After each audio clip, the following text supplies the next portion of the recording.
Have you ever felt a strong connection with someone, even if they're far away or out of your life?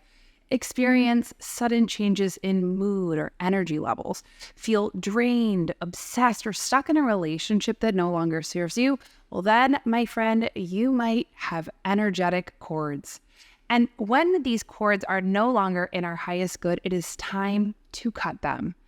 Energetic cords are basically invisible strands of energy that connect us to other people, places, things, emotions, beliefs, past lives. And they're formed by our thoughts, our emotional interactions, and can transfer energy between us. Now, some cords are positive and healthy and mutually beneficial, and some are harmful and negative. In this video, I'm going to share with you first how to identify energetic cords, really recognize how they affect and influence us, and how we can cut cords that no longer serve us in our highest good so that we can be free of unwanted influences, return us back to presence, and align us with our personal power and peace.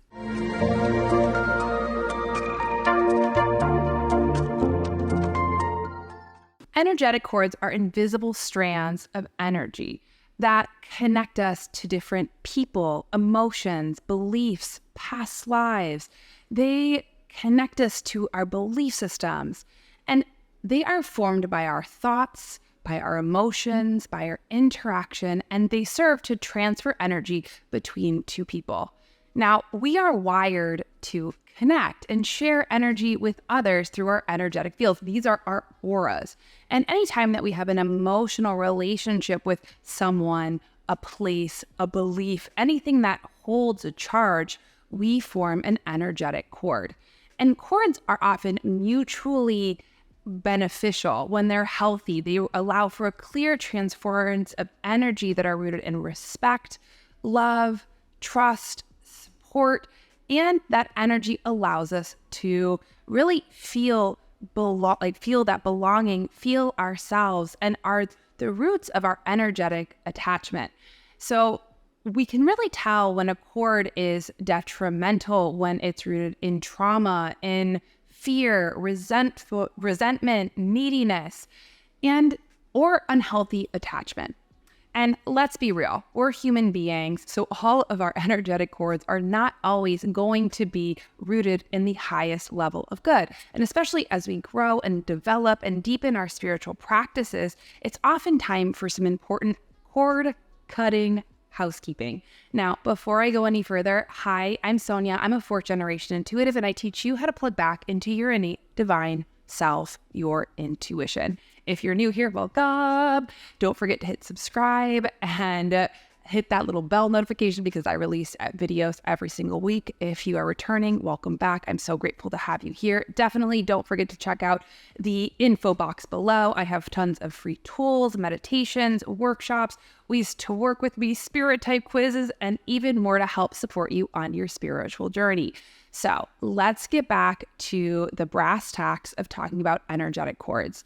Now, the reason why I started and really was thinking about this video is I've had many clients, both in my intuitive reading practice and in my mentoring practice, where they're talking about how as they're growing, how as they're changing, all of a sudden, whether it's past lovers, places, things that keep invading their psychic space, all of a sudden feeling like somebody's in your mind or they can't get over them, or just these attachments that are really signaling to you that this energetic transference of energy is corded not in a healthy way, but now in a way to release and let go.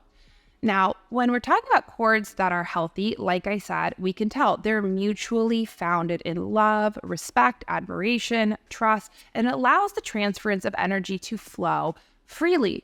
Think about the people in your life who you love, who it's easy to be around, to talk about, where you're constantly rooted and connected in your highest good.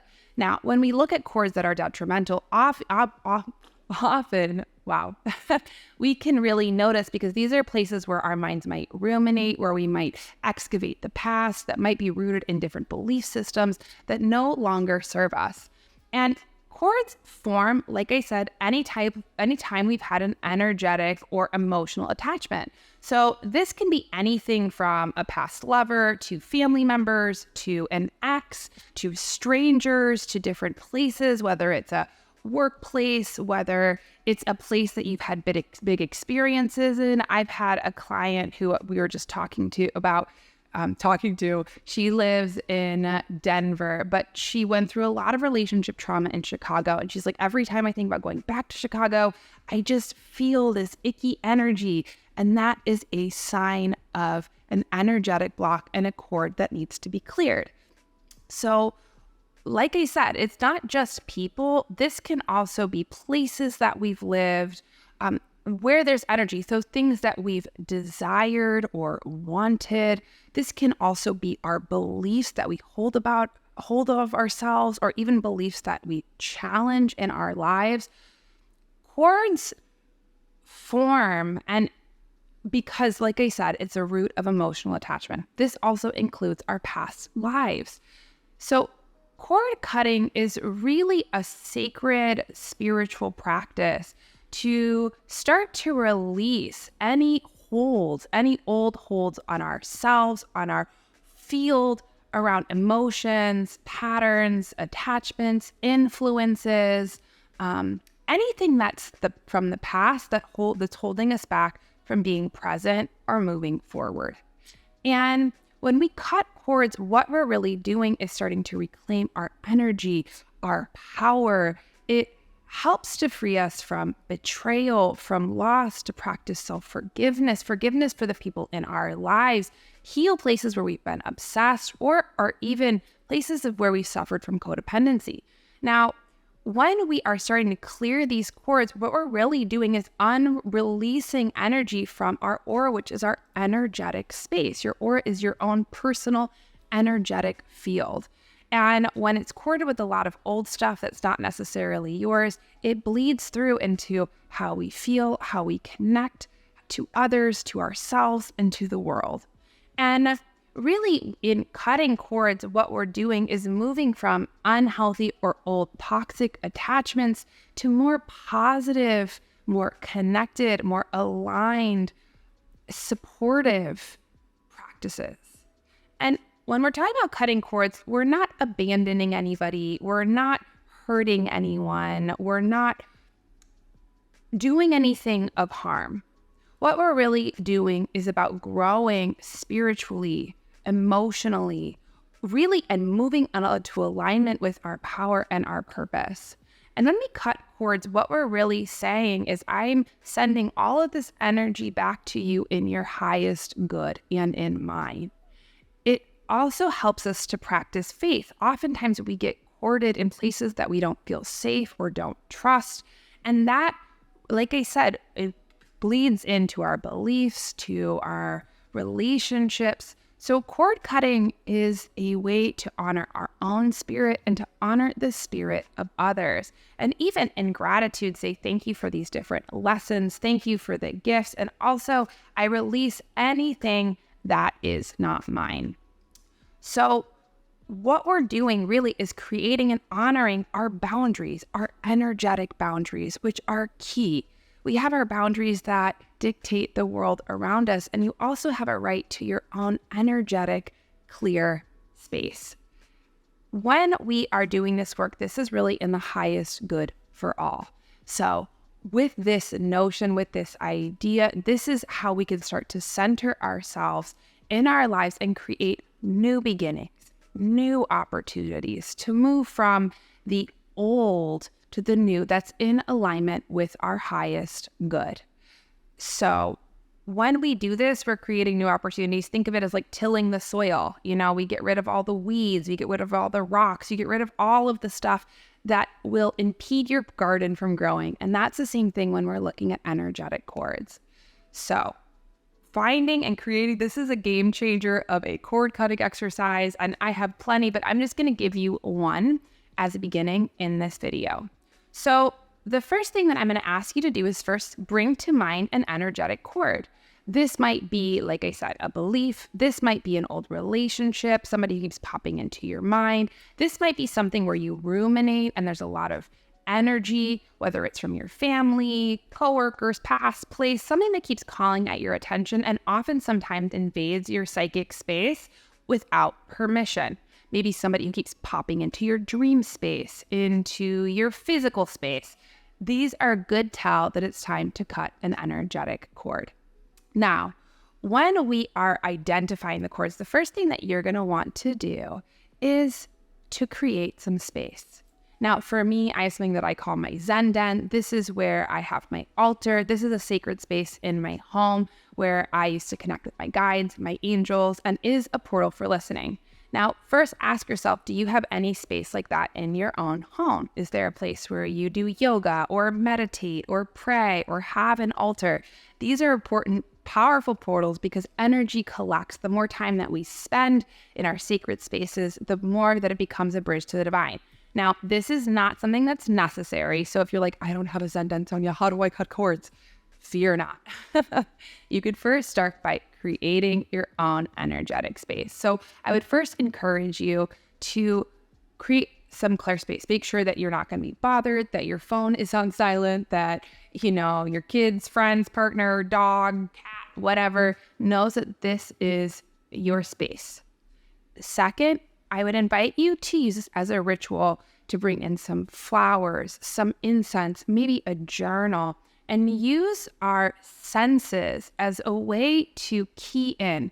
Ritual is very important because it helps to cue our physical senses to pay attention and be a bridge to the divine. So light a candle, light some incense, maybe have a journal. And first, when we journal, our hands are connected to our heart space. They allow us to slow down. So journal what your intention is. Bring to mind either who, what, where, when, what needs to be sent back.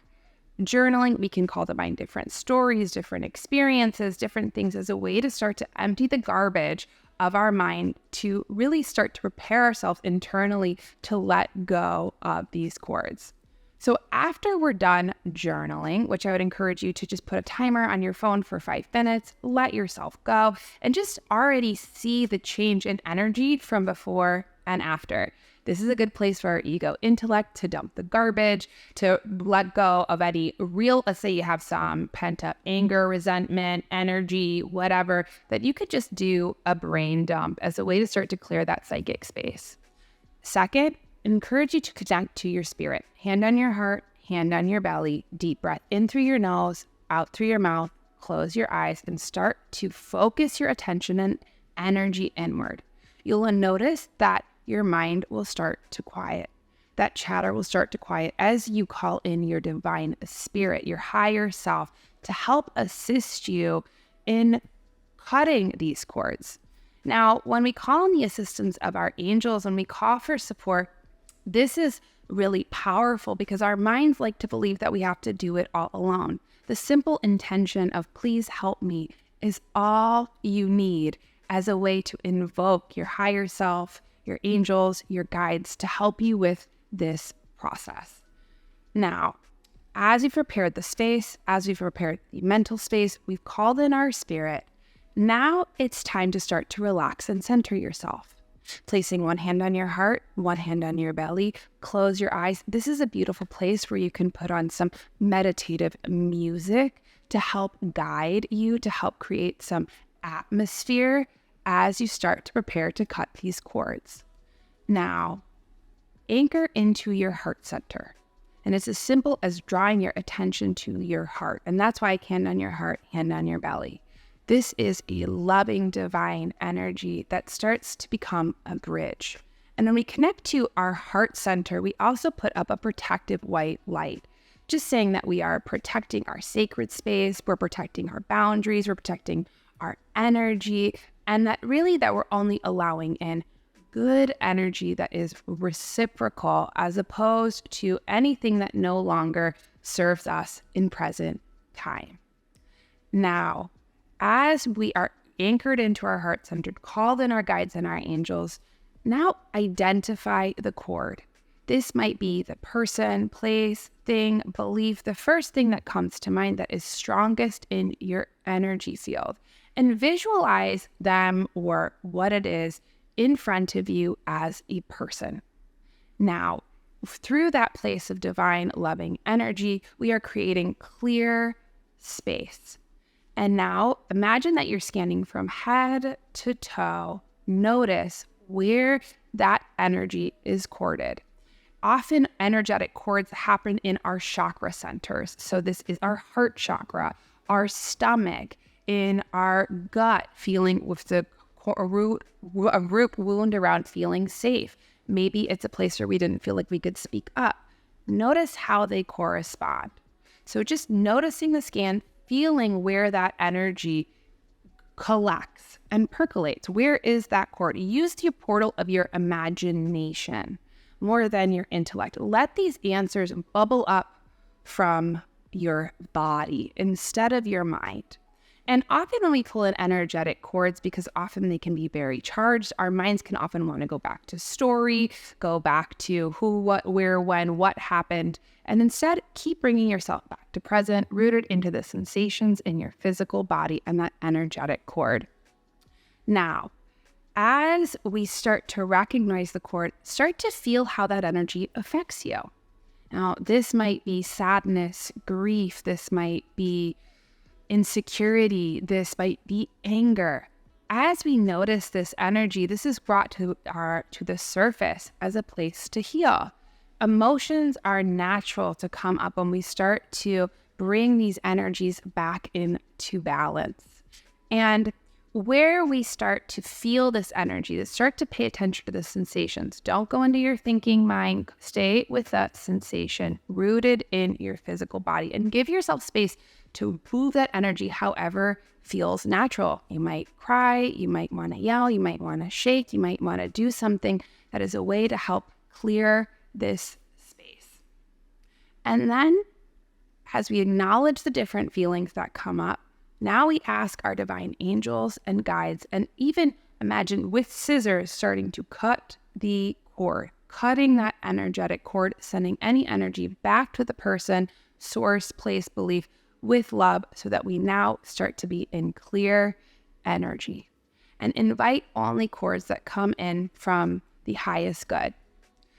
And then as we cut this cord, bring in your divine angels and helpers and your own spirit to pour in so much love and compassion for yourself as you start to return back to your own sovereignty. And just notice how your energy feels from the before and after. You'll feel lighter. You'll feel more energized. You'll feel more present. And in a cord cutting session, you can cut many cords. You don't have to just cut one, but go through this process methodically every single time so that we can start to really clear that energy. Another really beautiful Tibetan tool that I learned from my mom is using your hands in front of your body and say, sa, head up, na, and use your hands to cut the cords. Use your hands to gather the energy and say, I send back, I send back, I send back, I send back any energy that's not mine with love, with love, with love. And these two pieces in tandem are a powerful way to start to clear your auric field, return you back to divine sovereignty, and cut cords that no longer serve you in present time. So, and then thank your angels, thank your guides, thank your spirit, and trust that your intention and way that you did this is enough there is. And sometimes there's some reverberations. Sometimes, interestingly enough, when we cut energetic cords from others that are no longer healthy, all of a sudden they'll start calling you, or they'll start to show up in one way or another. It's a good sign that you know that you've cut a cord. And it doesn't mean you have to ignore them, but just be aware that often when that happens, people can want to reattach. So being aware of your boundaries, your needs, what's going on, your availability, so that we don't get re-corded. So I hope that you enjoyed this video on how to cut some energetic cords. And if you enjoy, let me know. I definitely would encourage you, if you like this video, to check out my video on ancestral trauma healing, around healing karmic patterns in our family systems. That could be a powerful way to also be in tandem with this video.